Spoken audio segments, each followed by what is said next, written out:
The latest argument with regards to a women's right to choose now seems to focus on mandatory vasectomies for young men, which leads me, someone who has come around to the pro-choice side of the issue, to say, what?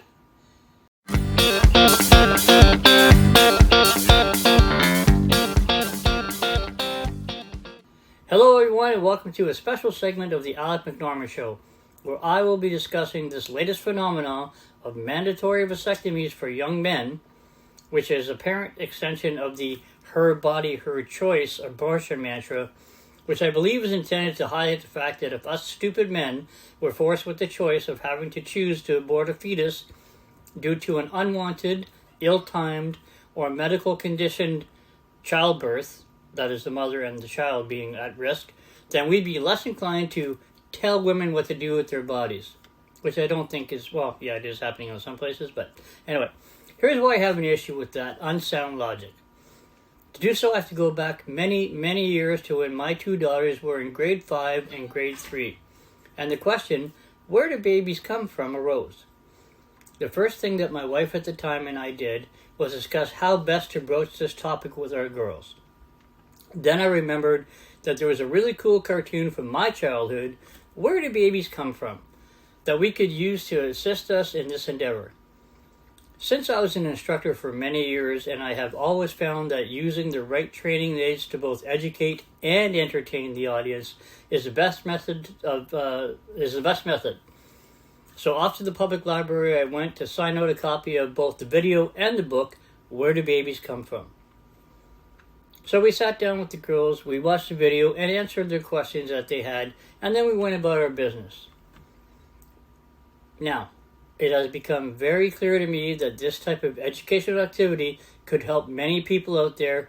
That's why I decided to make this video, because I think there are some people out there that need a little bit further explanation.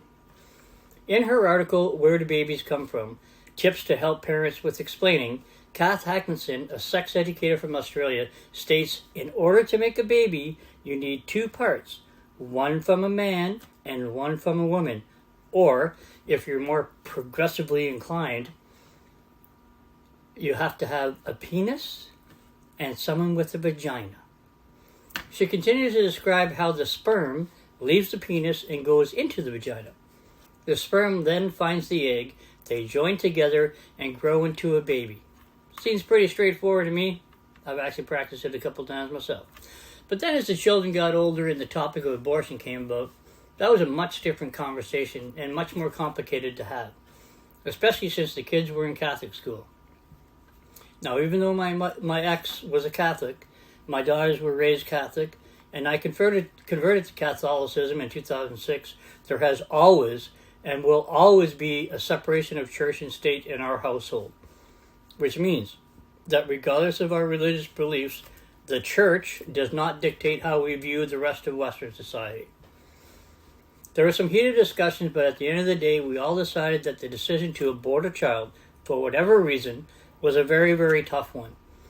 And it was tough on the mother and the father, and it was their decision to make. My only caveat being was that we must truly understand the truth of the matter. For example, when I taught CPR, I made it sure to demonstrate to the students that CPR is done on somebody who is, for all intents and purposes, dead. No one simply goes around thumping on a beating heart. The same goes for abortion. No matter how many times you want to spin it, no matter how you want to slice it, an abortion is only necessary when a viable sperm encounters a viable egg. Full stop. I'll leave it to those much smarter than I am to determine when life starts, but from what I can remember from my medic training, it's usually pretty much the moment that the sperm enters the egg and the magic happens. But that's not the topic here. What I want to discuss is finding a better way for those of us who are pro-choice to better educate the anti-choice people, to enlighten them that the decision belongs solely to the parents of the child, and as is usually the case, it's solely on the mother. This is no small task, especially after watching the 2018 Netflix documentary Reversing Roe and seeing how closed-minded and fanatically motivated the anti-choice people are. I could never understand growing up in the 70s and 80s how these people stated that All life is sacred, but yet they would bomb clinics and even murder abortion doctors in cold blood. Never made any sense to me. So I believe that's some flawed logic. Which is a great segue into the meat and potatoes of this particular video, which is the horrible messaging. So here's the meme that I'm talking about. As seen in the meme, there is what appears to be an otherwise healthy Caucasian male sitting in a hospital gown on an examination table with the caption, "Stop abortion at the source. Vasectomies are reversible. Make every young man have one. When he's deemed financially and emotionally fit to be a father, it will be reversed." What's that? Did the idea of regulating a man's body make you uncomfortable? Then mind your own fucking business. Wow. Wow. Great messaging. In case you're having a difficult time discerning why this message serves only to embolden the anti-choice individual, allow me to unpack it for you. As we discussed earlier, in order to have a baby, the reason why you have to have an abortion in the first place is because a viable sperm and a viable egg are required. So the vasectomy only addresses one of the two causes of pregnancy, so why not ensure that every young girl has an IUD, birth control pill, or tubal ligation? I have a little piece of news for you. Some women are anti-choice as well. So if you're going to use English as a second language, sexism as your rallying cry, perhaps you may want to address both sexes in your message. The second issue of this ridiculous argument is that a vasectomy, tubal ligation, and the other contraceptive modalities listed above are meant to not have a baby. Ergo, it has absolutely fuck all to do with the abortion debate. If you are really interested in stopping the abortion at the source, as you say, perhaps you should adapt a stance on abstinence. But who wants that? For education purposes, I will discuss the procedures for vasectomy, tubal ligation, and abortion so that perhaps in future conversations, you can use facts, science, and logic in your discussions instead of straw man arguments, ad hominem attacks, sexism, racism, and rage. So as you can see in the diagram of vasectomy, consists of stopping the semen mixing with the other yummy juices cooked up here in the testes by cutting the vas deferens. Having had one myself and assisting on a few others, I understand it is a fairly simple procedure, generally well tolerated, and as many older gents who became super assholes and left their aging wives for younger women who wanted to have children of their own can attest, it has a very good chance of being reversed, although not 100%.